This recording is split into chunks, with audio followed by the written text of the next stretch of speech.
అత్తకు యముడు అమ్మాయికి మొగుడు సినిమా మనం చూసి తెగ ఎంజాయ్ చేశాం.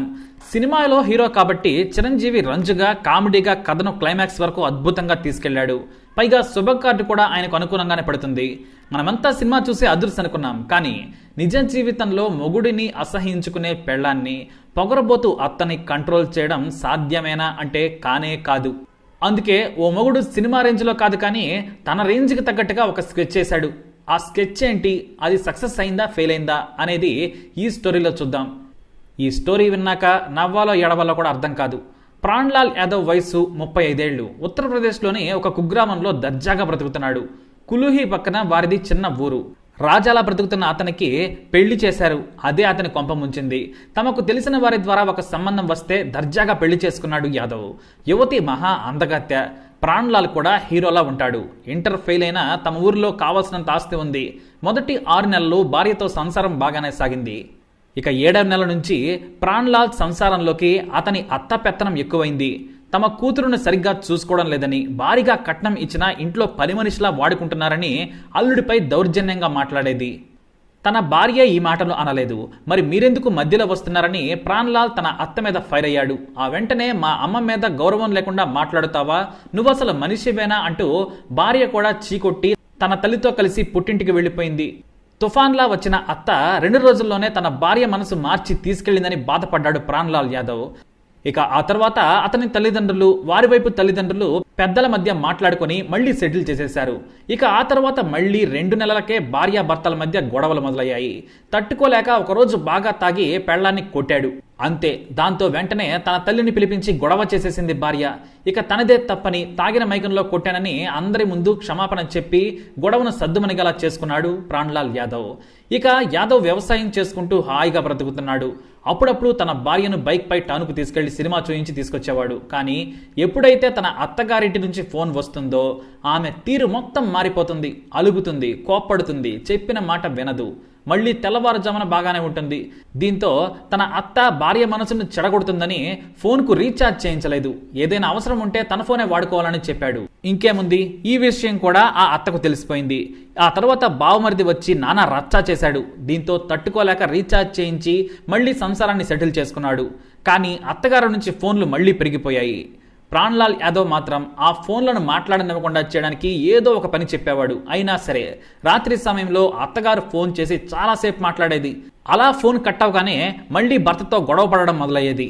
చిన్న విషయానికే గొడవ పెట్టుకోవడంతో పాటు తన తల్లిదండ్రులను, అన్నను అందరినీ తిట్టడంతో మళ్లీ ప్రాణ్లాల్ యాదవ్ భార్యను కొట్టాడు. ఆ దెబ్బకు ఆమె అలిగి పుట్టింటికి వెళ్లిపోయింది. ఇక తన బిడ్డను కొట్టాడని యాదవ్ అత్త పగను పెంచేసుకుంది. అంతేకాదు అతని మామ, బావమరిది కూడా పగ తీర్చుకోవాలనుకున్నారు. పోలీస్ స్టేషన్లో మాట్లాడుకుందామని పిలిపించారు. కానీ అక్కడికి వెళ్లగానే పోలీసుల ముందే ప్రాణ్లాల్ యాదవ్ను చితక్కొట్టారు.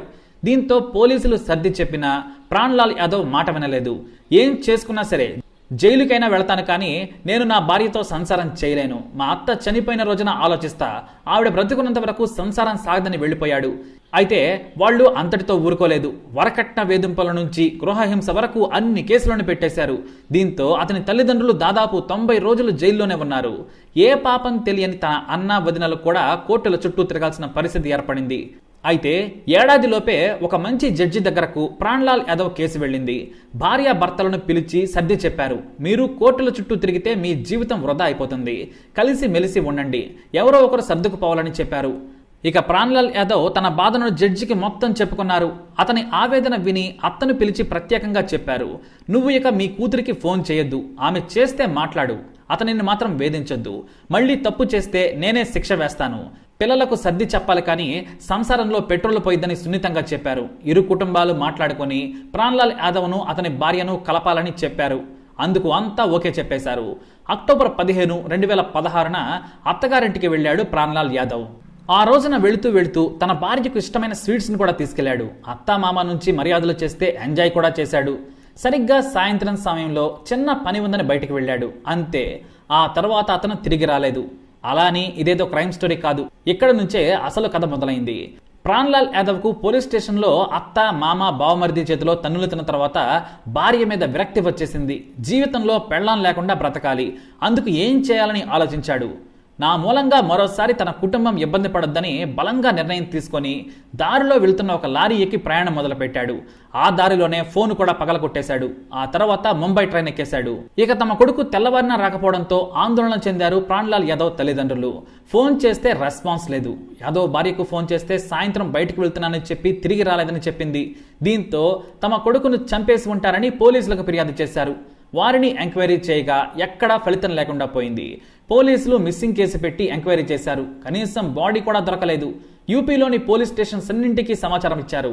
కానీ ఒక్క ఆధారం కూడా లభించలేదు. ఇక ఆ తర్వాత కొన్నాళ్లకి ప్రాణ్లాల్ యాదవ్ గురించి పోలీసులు అస్సలు పట్టించుకోలేదు. దీంతో ప్రాణ్లాల్ యాదవ్ తల్లిదండ్రులు కోర్టుకెక్కారు. కనీసం తమ బిడ్డ బాడీనైనా తమకు ఇచ్చేలా చూడాలని కోరడంతో మరోసారి విచారణ చేపట్టాలని స్థానిక కోర్టు ఆదేశించింది.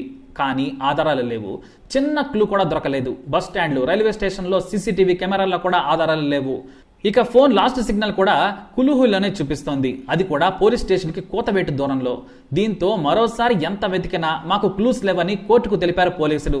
ఆ తర్వాత యాదవ్ తల్లిదండ్రులు కూడా తమ బిడ్డ మీద ఆశ వదులుకున్నారు. ఇక ఇటు ప్రాణ్లాల్ విషయానికి వస్తే ముంబైలో తాను తెచ్చుకున్న డబ్బులు నగలతో ఏడాది పాటు దర్జాగా ఒక గదిని అద్దెకు తీసుకుని బ్రతికాడు ప్రాణ్లాల్ యాదవ్. ఆ తర్వాత ఒక గ్రానైట్ కంపెనీలో సరదాగా పనిచేసి వచ్చేవాడు. కనీసం ఫోన్ కూడా కొనుక్కోలేదు. ఎందుకంటే అతని దగ్గర ఏమీ లేదు.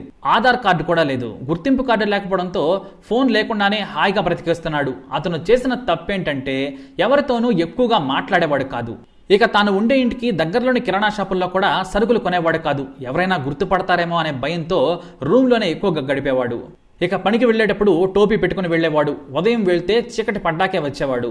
వచ్చిన డబ్బులను దాచుకొని మందు తాగుతూ సినిమాలు చూస్తూ తనకు నచ్చినట్లుగా జీవితం హ్యాపీగా గడిపేస్తున్నాడు. అయితే ప్రాణ్లాల్ యాదవ్ జీవితం మరో మలుపు తిరిగే సమయం వచ్చింది.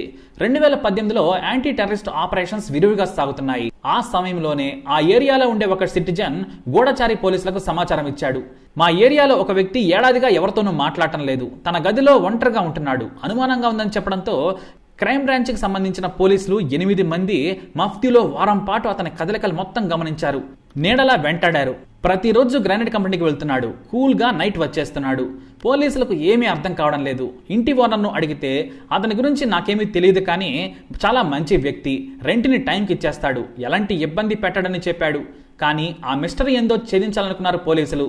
నిజాయితీగా ఉంటే అంత మిస్టరీగా ఎందుకు బ్రతకాలనేది పోలీసుల అనుమానం. ఇక జూన్ 26, 2018న తన డ్యూటీ ముగించుకొని రూమ్లోకి వచ్చేసరికే గదిలో 10 మంది కూర్చొని ఉన్నారు. తాళం పగలగొట్టి కూర్చోవడంతో భయపడ్డాడు ప్రాణ్లాల్ యాదవ్.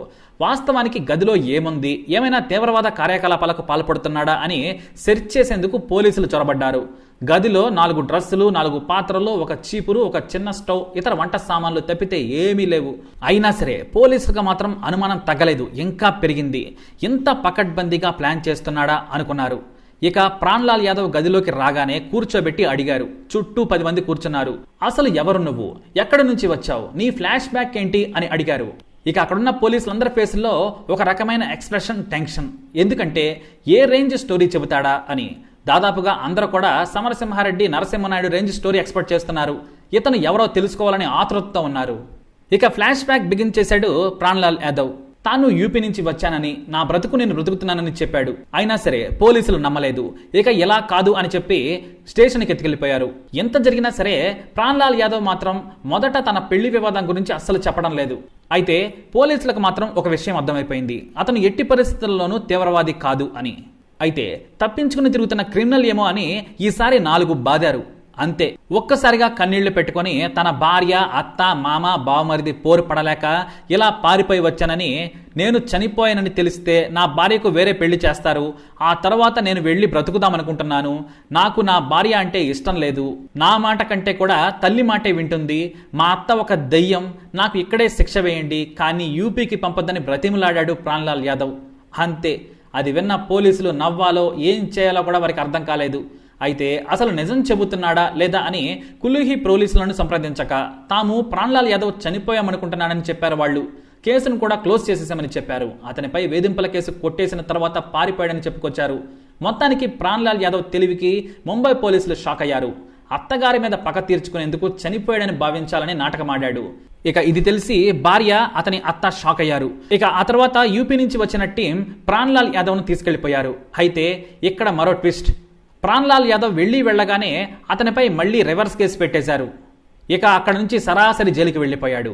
ఆసక్తికరమైన విషయం ఏంటంటే, నా భార్యతో సంసారం చేయడం కంటే కూడా నాకు జైలు జీవితం చాలా బెటర్, హాయిగా ఉంటుందని ఎంచక్కా జైలుకి వెళ్ళిపోయాడు. నేను ముంబైలో ఉన్నా జైల్లో ఉన్నా ఒకటే అన్నాడు ప్రాణ్లాల్ యాదవ్. నాకు బ్రతకాలని ఉంటే 10 ఎకరాల ఆస్తిని వదిలేసి ఒంటరిగా ఎందుకు బ్రతుకుతానని చెబుతున్నాడు. భార్య కంటే అత్తగారు చేసిన పనికి అలా 2 ఏళ్లు షాక్ ఇచ్చాడు. చివరికి క్లైమాక్స్ లో తానే జైలు పాలయ్యాడు. ఇప్పుడు బెయిల్ మీద బయటకు వచ్చి స్వేచ్ఛగా బ్రతుకుతున్నాడు ప్రాణ్లాల్. ఇక తనకి తెలిసి వచ్చింది ఏంటంటే, జీవితంలో మరో పెళ్లి చేసుకోనంటే చేసుకోను అని చెబుతున్నాడు ప్రాణ్లాల్ యాదవ్. ఇప్పుడు చెప్పండి ఫ్రెండ్స్, ఇతని స్టోరీ వింటే మీకేమనిపిస్తుంది? తప్పకుండా మీ అభిప్రాయాన్ని కమెంట్ ద్వారా తెలియజేయండి. అలాగే ఇలాంటి ఇన్ఫర్మేషన్స్ కోసం ఈ వీడియోని లైక్ చేయండి, షేర్ చేయండి, మా ఛానల్ని సబ్స్క్రైబ్ చేసుకోండి.